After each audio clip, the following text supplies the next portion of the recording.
কি গো, বেলা 11:30 বাজতে চললো, এখনো খাওনি কেন? ঠিক আছে, নাও তুমি কাজ করো, আমি নয় তোমায় খাইয়ে দিই একটু। নাও, আমিও তাহলে তোমায় একটু খাইয়ে দিই দেখি, তুমিও তো সকাল থেকে কিছু খাওনি। ঠিক আছে, চলো তাহলে দুজনে কাজগুলো কমপ্লিট করে নিই খাওয়া দাওয়া করে।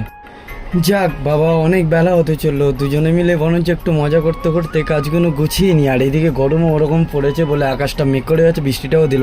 যাক, ও তাহলে বিছানাটা গুছিয়ে নিক, আমি বরঞ্চ এদিকে জামা কাপড়গুলো ভাঁজ করে ফেলি তাড়াতাড়ি করে, তাহলে দুজনের কাজ শেষ হয়ে। উফ, এই চাদরটাও বাজ করতে পারছি না আজকে, আর তার উপরে এই বাজে গরমটাও পড়েছে। উফ, কেন যে এটা করতে গেলাম। এদিকে বাইরেও দেখি বৃষ্টি শুরু হয়ে গেছে, আমাদের ঘরেরও সমস্ত কাজ দুজনের শেষও হয়ে গেছে। কি গো, স্নান করে বসে রইলে, চলো ভাত খাবে চলো। না রে প্রীতি, না না। ঠিক আছে, তুমি বসেই থাকো, আমি তাহলে একাই খেতে চলে যাচ্ছি। বাবারে রেগে গেছে, আজকের খাওয়া বন্ধ করে দেবে, যাই আগামীকে।